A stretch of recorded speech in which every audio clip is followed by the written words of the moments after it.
Hi ಎಲ್ರಿಗೂ ನಮಸ್ಕಾರ. Welcome to my channel Sujata fashion. ಇವತ್ತಿನ ವಿಡಿಯೋದಲ್ಲಿ ಡಿಸೈನರ್ ಸ್ಲೀವ್ಸ್ನ ಸ್ಟಿಚ್ ಮಾಡಿ ತೋರಿಸ್ತಾ ಇದ್ದೀನಿ. ಸೊ ಇದು ತುಂಬಾ ಟ್ರೆಂಡಿಂಗಲ್ಲಿದೆ. ಸೊ ಬನ್ನಿ ಯಾವುದು ಅಂತ ನೋಡೋಣ. ಮೊದಲಿಗೆ ನಾರ್ಮಲಾಗಿ ನಾವು 3/4 ಸ್ಲೀವ್ಸ್ನ ಯಾವ ರೀತಿ ಕಟ್ ಮಾಡ್ಕೋತೀವಲ್ವ, ಸೊ ಆ ರೀತಿ ಇದನ್ನು ಕಟ್ ಮಾಡ್ಕೊಂಡಿದ್ದೀನಿ. ಲೈನಿಂಗ್ ಕ್ಲಾತು ಹಾಗೆ ಮೇನ್ ಕ್ಲಾತನ್ನು ಎರಡೂ ಕೂಡ ಕಟ್ ಮಾಡ್ಕೊಂಡಿದ್ದೀನಿ. ಇವಾಗ ನಾವಿದನ್ನು ಅಟ್ಯಾಚ್ ಮಾಡಿ ಮೊದಲು ನಾರ್ಮಲಾಗಿ ಯಾವ ರೀತಿ ನಾವು ಸ್ಲೀವ್ಸ್ನ ಸ್ಟಿಚ್ ಮಾಡ್ತೀವಲ್ವ, ಸೊ ಆ ರೀತಿಯಾಗಿ ಈಗ ಇದನ್ನು ನಾನು ಸ್ಟಿಚ್ ಮಾಡ್ಕೋತೀನಿ. ನಂತರ ಆಮೇಲೆ ನಾನು ಡಿಸೈನ್ ಅನ್ನೋದನ್ನು ಮಾಡ್ಕೋತೀನಿ. ಸೊ ನೋಡಿ, ಈಗ ಇದಕ್ಕೆ ನಾನು ಇದನ್ನು ಸ್ಟಿಚ್ ಮಾಡಿಕೊಂಡು ಇದನ್ನು ಸ್ಟಿಚ್ಚು ಮುಗಿಸ್ಕೋತೀನಿ.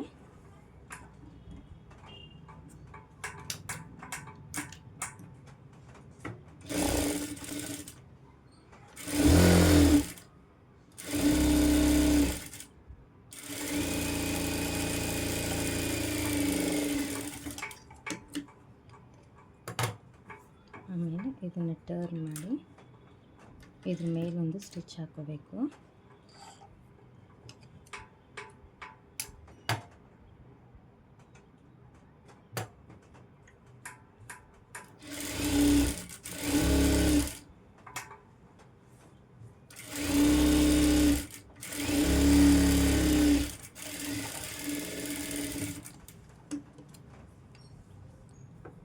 ಇದಾದ ನಂತರ ಇದನ್ನು ನೀಟಾಗಿ ಈ ರೀತಿ ಮಾಡಿಕೊಂಡು ಇದ್ರ ಮೇಲೆ ಇನ್ನೊಂದು ಸ್ಟಿಚ್ ಹಾಕೋಬೇಕು.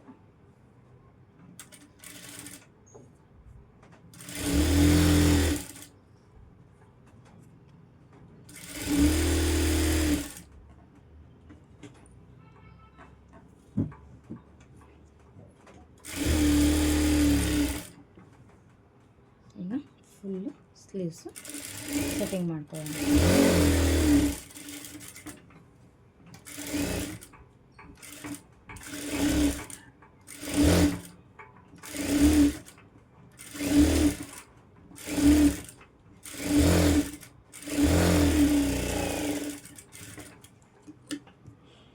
ಇದೆಷ್ಟಾದ್ಮೇಲೆ ಈ ಕಡೆದು ಎಕ್ಸ್ಟ್ರಾನ ಕಟ್ ಮಾಡ್ಕೊಂಡು ಈ ಕಡೆದು ಇರಲಿ.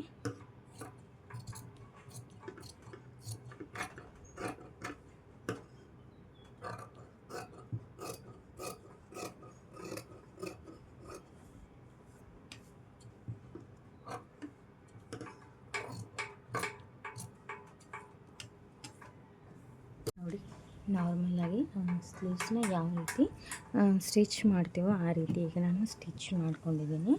ಇವಾಗ ನಾವು ಇದಕ್ಕೆ ಕಟ್ ವರ್ಕ್ ಮಾಡಬೇಕಲ್ವ, ಸೊ ಕಟ್ ವರ್ಕಿಗೆ ನಾನು ಇಲ್ಲಿ ಮೇಲಿಂದ ಇಲ್ಲಿ ನೋಡಿ, ಮೇಲಿಂದ ನಾನು ಒಂದು 2.5 ಇಂಚ್ ಇಟ್ಕೋತೀನಿ. ನೋಡೋಣ, 2.5 ಇಂಚ್ ಇಟ್ಕೋತೀನಿ ಮೇಲಿಂದ. ಹಾಗೆ ಇಲ್ಲಿಂದ ಒಂದು 3.5 ಇಂಚ್ ಇಟ್ಕೋತೀನಿ. ಇದನ್ನು ಈ ರೀತಿ ಸೆಂಟರ್ ಫೋಲ್ಡ್ ಮಾಡಿಕೊಂಡು, ಸೊ ನೋಡಿ, ಇಲ್ಲಿಂದ ಇಲ್ಲಿವರೆಗೂ ನಾನು ಇದನ್ನು ಕಟ್ಟಿಟ್ಕೋತೀನಿ. ಓಕೆನಾ? ಇದಕ್ಕೀಗ ನಾವು ಕ್ಯಾನ್ವಾಸ್ ಬೇಕಾಗುತ್ತೆ. ಸೊ ಕ್ಯಾನ್ವಾಸ್ನ ಕಟ್ ಮಾಡ್ಕೋಬೇಕಾಗತ್ತೆ. ನೋಡಿ, ಈ ರೀತಿ ಕ್ಯಾನ್ವಾಸ್ನ ತೊಗೊಂಡಿದ್ದೀನಿ. ಸೊ ಇವಾಗ ಇದ್ರ ಮೇಲೆ ಇಟ್ಟು ಮಾರ್ಕ್ ಹಾಕೋಬೇಕು. ನೋಡಿ, ಇಲ್ಲಿ ಬರ್ತಾ ಇದೆ, ಹಾಗೆ ಇಲ್ಲಿ ಬರ್ತಾ ಇದೆ. ಇಷ್ಟು ಮಾರ್ಕ್ ಹಾಕೊಂಡಿಲ್ವ? ನೋಡಿ, ಇಲ್ಲಿ ಬರ್ತಾ ಇದೆ. ಇದೆಷ್ಟಿದೆ ನೋಡ್ಕೋಬೇಕು. 3.5 ಇದನ್ನು. ಸೊ 3.5ನ ಇದನ್ನು ಸೆಂಟ್ರ್ ಮಾಡ್ಕೋಬೇಕು. ಈ ರೀತಿ ಸೆಂಟ್ರ್ ಮಾಡಿಕೊಂಡು ಇಲ್ಲಿ ಸೆಂಟರ್ಗೆ ಒಂದು ಮಾರ್ಕ್ ಹಾಕೋಬೇಕು. ಓಕೆನಾ? ಇಲ್ಲಿ ಸೆಂಟ್ರಿಗೆ ಮಾರ್ಕ್ ಹಾಕೊಂಡ ನಂತರ ನಾವು ಇಲ್ಲಿಂದ 1 ಇಂಚಿಗೆ 1 ಗೆರೆ ಕಡಿಮೆ ಇಟ್ಕೋಬೇಕು. ಯಾಕಂದರೆ ನಾವು ಸ್ಟಿಚ್ ಮಾಡಿದಾಗ ಕರೆಕ್ಟ್ ಆಗುತ್ತೆ. ಎಷ್ಟು? 1 ಗೆರೆಗೆ 1 ಇಂಚ್ ಕಡಿಮೆ. ಇಷ್ಟು ನೋಡಿ, ಇದು 1 ಗೆರೆ ಅಲ್ವಾ, ಸೊ 1 ಗೆರೆಗೆ 1 ಇಂಚು ಕಡಿಮೆ ಇಲ್ಲಿಗೆ ಮಾರ್ಕ್ ಹಾಕೋಬೇಕು. ಇದಾದ ನಂತರ ಈಗ ನಾವು ಇದನ್ನು ಡ್ರಾ ಮಾಡ್ಕೋಬೇಕು.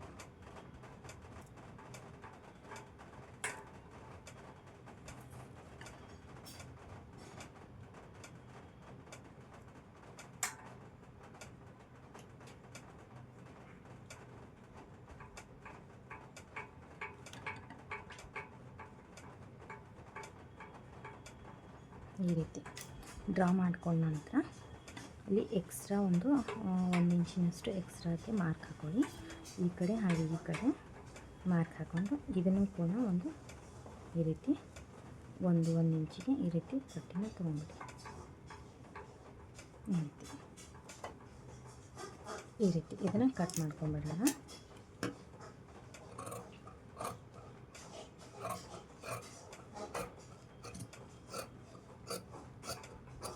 ನೋಡಿ ಈ ರೀತಿ ಆಯಿತು. ಇದನ್ನು ಕೂಡ ಕಟ್ ಮಾಡ್ಕೊತೀನಿ.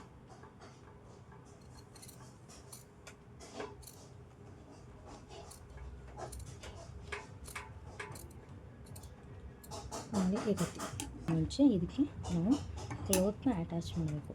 ವೇಸ್ಟ್ ಕ್ಲೋತ್ ಇರುತ್ತಲ್ಲ, ವೇಸ್ಟ್ ಕ್ಲೋತ್ನ ಅಟ್ಯಾಚ್ ಮಾಡಬೇಕು. ಸೊ ಒಂದು ವೇಸ್ಟ್ ಕ್ಲೋತನ್ನ ತಗೋತೀನಿ. ನೋಡಿ ಈ ಒಂದು ಕ್ಲೋತ್ನ ತಗೋತಾ ಇದ್ದೀನಿ. ಸೊ ಇವಾಗ ಇದ್ರ ಮೇಲೆ ಇಟ್ಟು ನಾವು ಇದನ್ನು ಸ್ಟಿಚ್ ಮಾಡ್ಕೋಬೇಕು.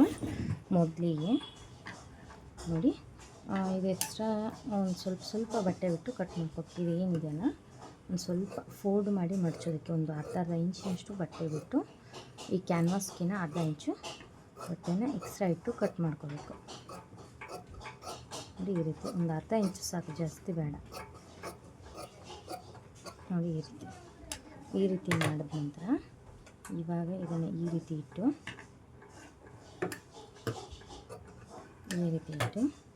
ಫೋಲ್ಡ್ ಮಾಡಬೇಕು. ಇದನ್ನು ನೋಡಿ ಈ ರೀತಿ ಕ್ಯಾನ್ವಾಸ್ ಮೇಲೆ ಫೋಲ್ಡ್ ಮಾಡಬೇಕು. ಕ್ಯಾನ್ವಾಸ್ನ ಯಾವುದೇ ಕಾರಣಕ್ಕೂ ಅಲ್ಲಾಡ್ಸೋಕೆ ಹೋಗಬೇಡಿ.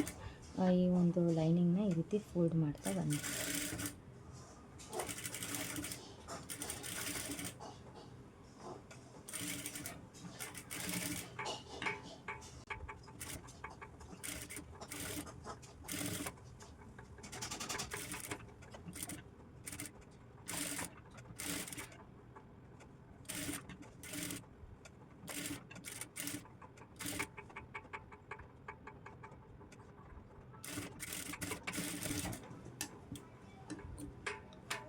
ನೋಡಿ ಈ ರೀತಿ ರೆಡಿ ಆಯಿತು.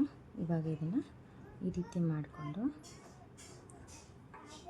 ಸೆಂಟರ್ಗೆ ಒಂದು ಈ ರೀತಿ ಹಾಕೋಣ. ಇದು ಸೆಂಟರ್ ಅನ್ನೋ ಕಾರಣಕ್ಕೆ. ಹಾಗೆ ಈ ಒಂದು ಇದಕ್ಕೂ ಕೂಡ ಈ ರೀತಿ ಸೆಂಟರಿಗೆ ಈ ರೀತಿ ನೋಡಿ ಚಾಪೀಸಲ್ಲಿ ಈ ರೀತಿ ಒಂದು ಲೈನ್ನ ಡ್ರಾ ಮಾಡ್ಕೊಳ್ಳೋಣ. ಈ ರೀತಿ ಓಕೆನಾ. ಇದಾದ ನಂತರ ಇವಾಗ ಇದನ್ನು ಸ್ಲೀವ್ಸ್ನ ಓಪನ್ ಮಾಡಿ ಈ ಸೆಂಟರ್ ಲೈನ್ ಹಾಕಿದ್ವಲ್ಲ, ಈ ಸೆಂಟರ್ ಲೈನಲ್ಲಿ ಕೂತ್ಕೋಬೇಕು.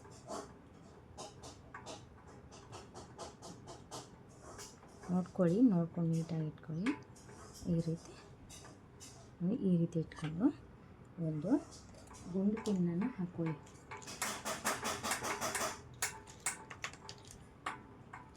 ಯಾಕಂದರೆ ನಿಮಗೆ ಗುಂಡು ಪಿನ್ ಇದ್ದರೆ ಸರ್ದಾಡಲ್ಲ. ಸೊ ಅದ್ರ ಸಲುವಾಗಿ ಈ ರೀತಿ ಒಂದು ಗುಂಡು ಪಿನ್ನನ್ನು ಹಾಕ್ಕೊಂಬಿಡಿ. ಓಕೆ ನೋಡಿ ಸೆಂಟರ್ಗೆ ಇದೆ, ಇಲ್ಲೂ ಕೂಡ ಸೆಂಟರ್ಗೆ ಇದೆ. ಈ ರೀತಿ ಗುಂಡು ಪಿನ್ ಹಾಕ್ಕೊಂಡು ಈಗ ಸ್ಟಿಚ್ ಮಾಡ್ಕೋಬೇಕು. ಸ್ಟಿಚ್ ಯಾವ ರೀತಿಯಪ್ಪ ಅಂತಂದರೆ ಈ ಕ್ಯಾನ್ವಾಸ್ ಮೇಲೆ ಮಾಡ್ಕೊಳ್ಕೊಂಬೇಡಿ, ಕ್ಯಾನ್ವಾಸ್ ಪಕ್ಕದಲ್ಲೇ ಸ್ಟಿಚ್ ಮಾಡ್ಕೊಂಡು ಬರಬೇಕು.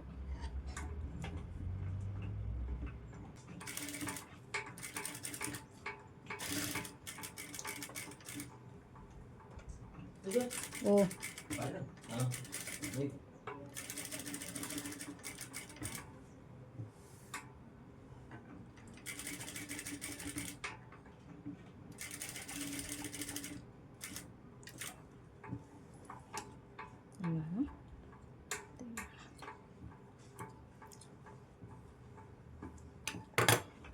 ಸೂಜಿ ಪ್ರಾಬ್ಲಮ್ ಆಗಿಲ್ಲ, ಸೂಜಿ ಶೈನ್ ಮಾಡಬೇಕು. ಇವಾಗ ಈ ಒಂದು ಇದನ್ನು ತೆಗೆದು ಇದನ್ನು ಸೆಂಟ್ರಲ್ಲಿ ಕಟ್ ಮಾಡ್ಕೋತೀನಿ.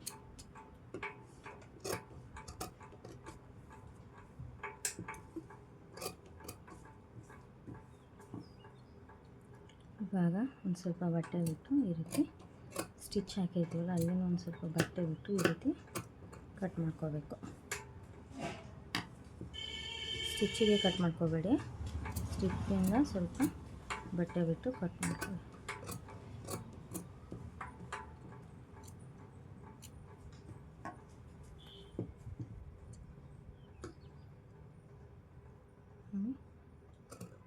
ಶೇಪಲ್ಲಿ ಈ ರೀತಿ ಕಟ್ ಮಾಡ್ಕೊಳ್ಳಿ. ಟರ್ನ್ ಮಾಡಿದಾಗ ನೀಟಾಗಿ ಬರುತ್ತೆ ಅನ್ನೋ ಕಾರಣಕ್ಕೆ ಈ ರೀತಿ ಆಲ್ ರೌಂಡಲ್ಲಿ ಕೂಡ ಕಟ್ ಮಾಡ್ಕೊಳ್ಳಿ. ಟರ್ನ್ ಮಾಡಿದಾಗ ಕರೆಕ್ಟಾಗಿ ಬರುತ್ತೆ. ಇವಾಗ ಇದನ್ನು ಈ ರೀತಿ ಟರ್ನ್ ಮಾಡಬೇಕು ಎಲ್ಲ.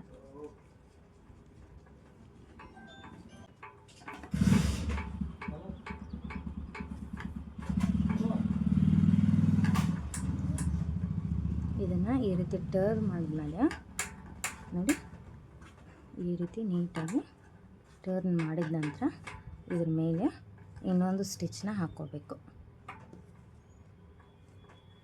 ಈ ರೀತಿ ಟರ್ನ್ ಮಾಡಿದ್ಮೇಲೆ ಇನ್ನೊಂದು ಸ್ಟಿಚ್ನ ಹಾಕ್ಕೋಬೇಕು.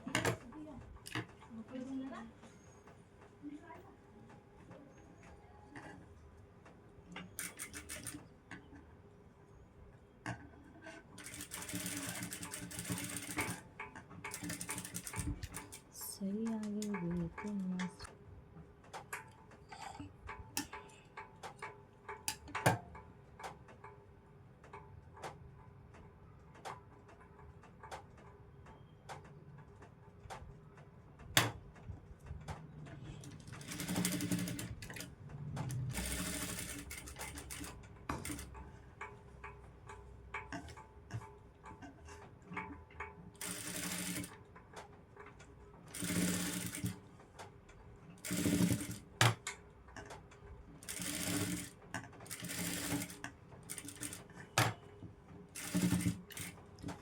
ನೋಡಿ ಈ ರೀತಿ ಸ್ಟಿಚ್ನ ಹಾಕೋಬೇಕು.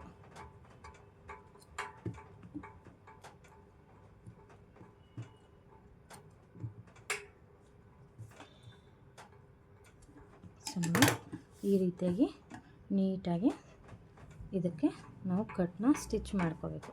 ಈ ರೀತಿ ನೋಡಿ ಇಷ್ಟು ಚೆನ್ನಾಗಿ ಬಂತು. ಈ ರೀತಿಯಾಗಿ ನೀಟಾಗಿ ಫಿನಿಶಿಂಗ್ನ ಮಾಡ್ಕೋಬೇಕು. ಚೆನ್ನಾಗಿ ಕಾಣಿಸುತ್ತೆ, ತುಂಬ ಲುಕ್ ಕೊಡುತ್ತೆ. ಇದೊಂದು ಸ್ಲೀವ್ಸು ಹ್ಯಾಂಡ್ ಹಾಕೊಂಡಾಗ ತುಂಬಾ ಲುಕ್ ಕೊಡುತ್ತೆ. ಇದು ವೇರ್ ಮಾಡಿದಾಗ ಸಖತ್ತಾಗಿ ಕಾಣುತ್ತೆ.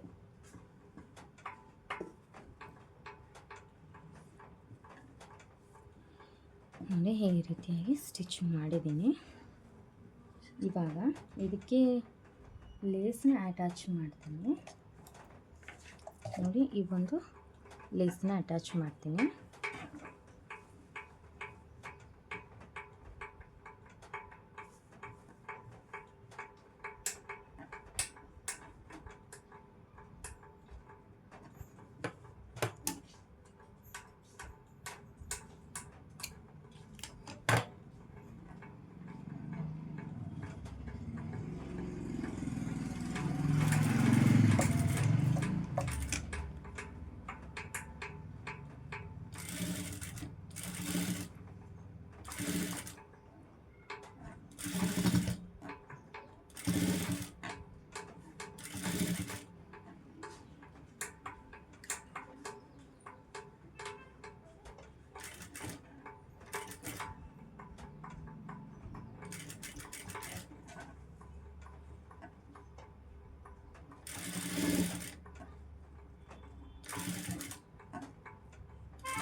ಇದನ್ನು ಒಂದು ಅರ್ಧ ಇಂಚಿನಷ್ಟು ಜಾಸ್ತಿ ಬಿಟ್ಕೊಂಡು ಲೇಸ್ನ ಕಟ್ ಮಾಡಿಕೊಂಡು ಇದನ್ನು ಈ ರೀತಿಯಾಗಿ ಮಡಚ್ಕೊಂಡು ನೋಡಿ ಕಾಣಬಾರ್ದು, ನಾವು ಇಲ್ಲಿ ಅಟ್ಯಾಚ್ ಮಾಡಿದ್ದೀವಿ ಈ ರೀತಿ ಅಂತ.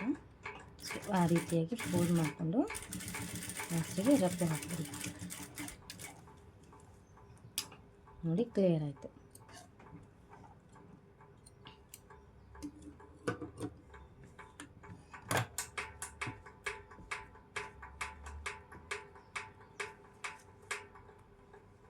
ಓಕೆ ನೋಡಿ ಸ್ಲೀವ್ಸು ರೆಡಿ ಆಯಿತು. ಯಾವ ಥರ ಬಂದಿದೆ ಅಂತ ನೋಡಿ, ಎಷ್ಟು ಫಿನಿಶಿಂಗಾಗಿ ಬಂದಿದೆ ನೋಡಿ. ಎಲ್ಲೂ ಕೂಡ ಸೈಡಲ್ಲಿ ರಿಂಕಲ್ಸ್ ಅನ್ನೋದು ಬಂದಿಲ್ಲ, ನೀಟಾಗಿ ಫಿನಿಶಿಂಗ್ ಬಂದಿದೆ. ಶೇಪ್ ಕೂಡ ಎಷ್ಟು ನೋಡಿ, ಇಲ್ಲಿ ಕೈ ಮೇಲೆ ಹಾಕಿದ್ದೀನಲ್ವ ಯಾವ ರೀತಿಯಾಗಿ ಡ್ರಾಪ್ ಶೇಪ್ ಬಂದಿದೆ, ಈ ಥರ ಈ ರೀತಿಯಾಗಿ ಶೇಪ್ ಕೂಡ ಚೆನ್ನಾಗಿ ಬಂದಿದೆ. ಸೊ ನೋಡಿ ಮೈ ಮೇಲೆ ಹಾಕ್ಕೊಂಡಾಗ ಈ ರೀತಿಯಾಗಿ ಶೇಪ್ ಚೆನ್ನಾಗಿ ಕುತ್ಕೊಂಡು ಕಾಣುತ್ತೆ. ತುಂಬ ಚೆನ್ನಾಗಿ ಬಂದಿದೆ. ನೀವು ಬೇಕಾದರೆ ಸ್ಯಾರಿ ಕಲರ್ ಬಟ್ಟೆ ಇದ್ದರೆ ಇಲ್ಲಿ ಒಂದು ಟೈ ಮಾಡ್ಕೋಬೋದು. ಅವರು ಸ್ಯಾರಿ ಕಲರ್ ನನಗೆ ಬಟ್ಟೆನ ಕೊಟ್ಟಿಲ್ಲ, ಓನ್ಲಿ ಈ ರೀತಿ ಕಟ್ ವರ್ಕ್ ಅಷ್ಟೇ ಮಾಡಂದರು.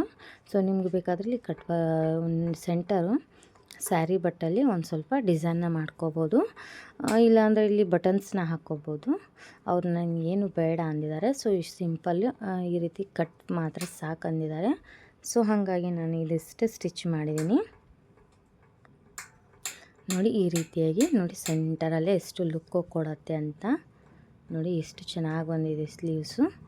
ನೋಡಿ ತುಂಬಾ ಚೆನ್ನಾಗಿ ಬಂದಿದೆ ಇದು ಒಂದು ಸ್ಲೀವು ಡಿಸೈನು. ನೋಡಿ ಎಷ್ಟು ಸಖತ್ತಾಗಿ ಬಂದಿದೆ. ಎಲ್ಲೂ ಕೂಡ ಒಂದು ರಿಂಕಲ್ಸ್ ಇಲ್ಲ, ಎಲ್ಲೂ ಹೆಚ್ಚು ಕಡಿಮೆ ಆಗಿಲ್ಲ, ನಿಮಗೆ ಕಾಣ್ತಿರ್ಬೋದು. ಸೊ ನೋಡಿದ್ರಲ್ವ ಈ ರೀತಿಯಾಗಿ ಡಿಸೈನ್ ಎಷ್ಟು ಈಸಿಯಾಗಿ ಸಿಂಪಲ್ಲಾಗಿ ಮಾಡ್ಬೋದು ಅಂತ. ತುಂಬ ಜಾಸ್ತಿ ಡಿಸೈನ್ ಇಷ್ಟಪಡ್ದಿರೋರು ಈ ರೀತಿ ಒಂದು ವರ್ಕ್ನ ನೀವು ಸ್ಲೀವ್ಗೆ ಇಟ್ಕೋಬೋದು. ಈ ರೀತಿಯೇ ಇನ್ನೊಂದು ಸ್ವಲ್ಪ ದೊಡ್ಡದು ಬೇಕಾದರೆ ನೀವು ಇಲ್ಲಿವರೆಗೆ ಇಟ್ಕೋಬೋದು. ಬೇಡ ಅಂದರೆ ಇದರಲ್ಲೇ 2 ಮಾಡ್ಕೋಬೋದು, 3 ಮಾಡ್ಕೋಬೋದು. ನೋಡೋಣ ಮುಂದಿನ ದಿನಗಳಲ್ಲಿ ಅವನು ಕೂಡ ತೋರಿಸ್ತೀನಿ. ಸೊ ಇವಾಗ ಮಾತ್ರ ಈ ಒಂದು ಮಾಡೋದು ಯಾವ ರೀತಿ ಅಂತ ತೋರಿಸಿದ್ದೀನಿ. ಈ ವಿಡಿಯೋ ಇಷ್ಟ ಆಗಿದೆ ಅನ್ಕೋತೀನಿ. ಪ್ಲೀಸ್ ಇಷ್ಟ ಆಗಿದ್ದರೆ ನನ್ನ ಚಾನಲ್ಗೆ ಸಬ್ಸ್ಕ್ರೈಬ್ ಆಗದೆ ನೋಡ್ತಿರೋರು ಪ್ಲೀಸ್ ಸಬ್ಸ್ಕ್ರೈಬ್ ಆಗಿ ಸಪೋರ್ಟ್ ಮಾಡಿ. ಹಾಗೆ ಈ ಒಂದು ವಿಡಿಯೋ ಇಷ್ಟ ಆಗಿದ್ದರೆ ಲೈಕ್ ಮಾಡಿ, ಹಾಗೆ ಫ್ರೆಂಡ್ಸ್ ಆ್ಯಂಡ್ ಫ್ಯಾಮಿಲಿಗೆ ಶೇರ್ ಮಾಡಿ. ಟೈಲರಿಂಗ್ಗಳಿಗೆ ಮುಖ್ಯವಾಗಿ ಶೇರ್ ಮಾಡಿ. ಈ ರೀತಿ ಒಂದು ಡಿಸೈನ್ ಮಾಡೋಕ್ಕೆ ಎಷ್ಟೊಂದು ಜನ ಕಷ್ಟಪಡ್ತಿರ್ತಾರೆ.